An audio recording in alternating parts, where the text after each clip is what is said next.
Happy Friday, everyone. Today we're going to show you how to break down a pork loin. So every once in a while, grocery stores have a great sale, but it's on big pieces of meat. So on a big piece of meat like this. So today I'm going to show you how to break everything down so you can have 4 or 5 different meals out of the one piece of meat. Okay, so to get started, what I'm going to do is I'm going to show you how to secure your cutting board to the counter. A lot of times if you just put your cutting board down, it'll slide all over the place. So you want to have it nice and secured. The best way to do that is just grabbing a tea towel, a side towel. And all we're going to do is we're going to wet it. Right here. And then we're going to put it down just like that. I fold it in half, and then I flip it over just like this, and then now my cutting board is nice and secure. The reason why you want your cutting board nice and secure is because if you're cutting with a sharp knife and a big piece of meat and this thing happens to slide, your fingers are going to pay the price. So it's always best to start off just like that. Alright, so there we go. And that's for anything, not just big pieces of meat. Anything you're cutting, you should be using a nice secured cutting board. So let's get started. So here's this pork loin that we've got right here. So we're going to start off by simply just trimming some excess fat. If I was going to make these all into pork chops, I wouldn't really worry about taking any of this fat off because you're going to want this fat to melt down, create flavors. But we're going to be cutting some of this into stewing meat.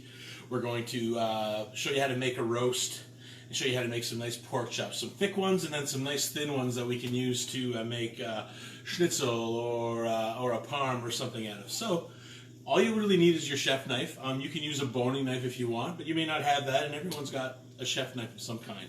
So all we're going to do is you're going to notice you're going to some fat right here.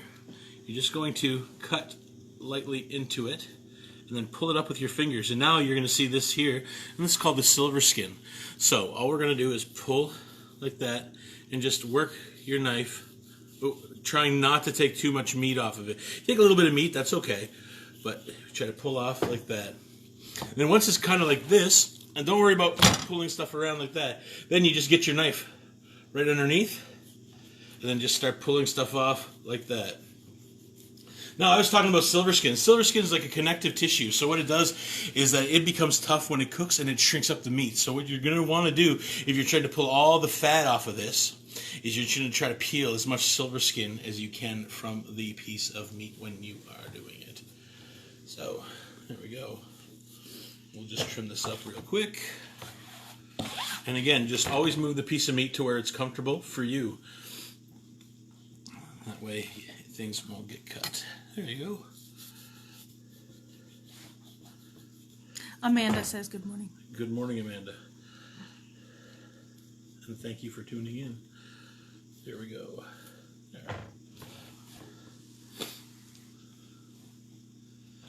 So, like I said, we're not taking this right down to nothing. And I want to keep a little bit of fat, so I'm just going to trim the excess fat off of it. And then the big pieces here, but I'll show you how to get to those later. Okay, so now we're going to divide these into different pieces. So I'm going to flip this over, and you're going to notice that there's muscle structure in here. So what I'm going to do is I'm just going to follow the muscle through and across. So we'll have 2 pieces right here. And then, here we go. We've got this piece right here, which is called the chain. And the chain sits on top of the tenderloin. And it's a really tender piece of meat. This actually might be, no, this might actually be the tenderloin off of it. Usually they pull it off, but no, you're right. I'm wrong. This is the chain. So the chain sits beside the tenderloin, right by the loin. So you have your chain, which I pulled off right from here.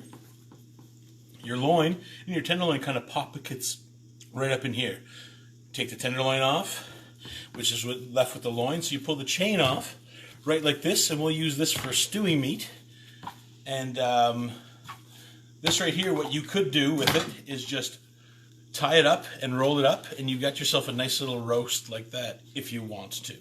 You can either just cut this in half and you'll have 2 roasts if you'd like.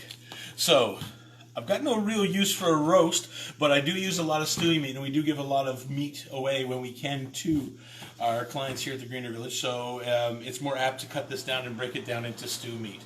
So I'm just going to put this off to the side for now on this plate, and we'll talk about that later.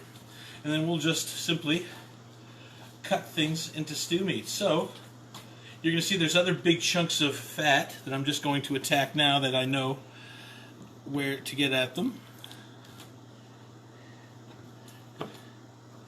There we go.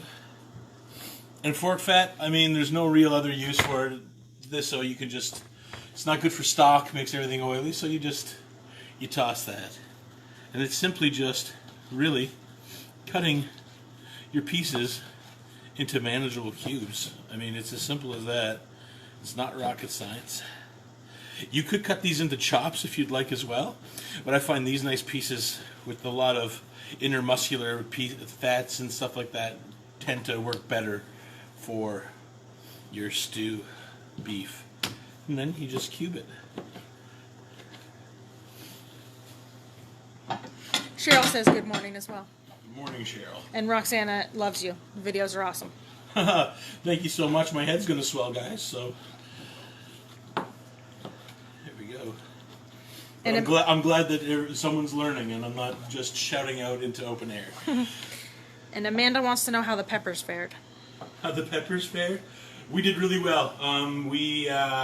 We processed 700 pounds of peppers, thanks to the help of some lovely ladies and gentlemen who came in and gave me a hand. Thank you so much. It's fantastic. So today, after this, I'm going to share some of the pepper wealth to the other agencies in the community. So the Salvation Army is going to get some peppers, and the Community Kitchen is going to get some peppers today as well. We have a pork fat question.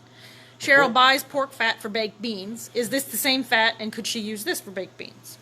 Not really.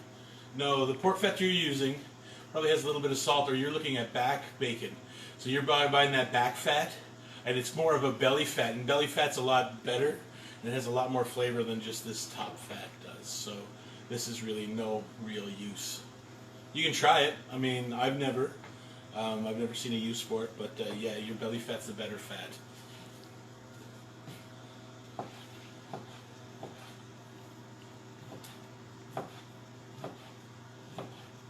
And again, you're going to see a lot of sinewy pieces, and again, that's fine. When you're doing that in the stew, that'll all melt down, and it'll make everything nice and tender.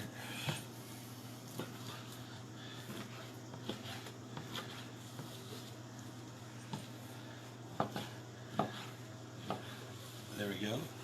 So, you got enough stewing meat here for, and depending on the size of your family, I would say 2 good stews. But that much meat will serve about 6 to 8 people in a stew. So you're looking at 2 meals. We could have stripped this up really thin as well and made stir-fry meat. So if I would have taken some of these and just kind of, you know, shred them up a little bit thinner, kind of like this, then you could use that for your stir fries. Alright, so back to the loin right here. So now we've got a nice piece of meat like that, and all we're going to do is cut them into chops. So the thickness of the chop that you want. A good pork chop for me, and my rule of thumb is about as thick as my thumb. Makes a nice little pork chop. Like that.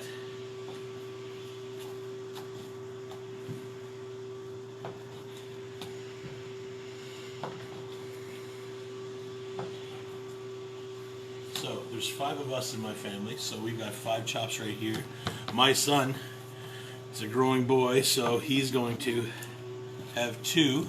So there's 1 meal. So 1, 2, 3 meals, and then we can cut these really thin. So those fast fries you see in the store, that's what these are. So these are beautiful for breaded pork chops. A nice fast fry that works well in the oven.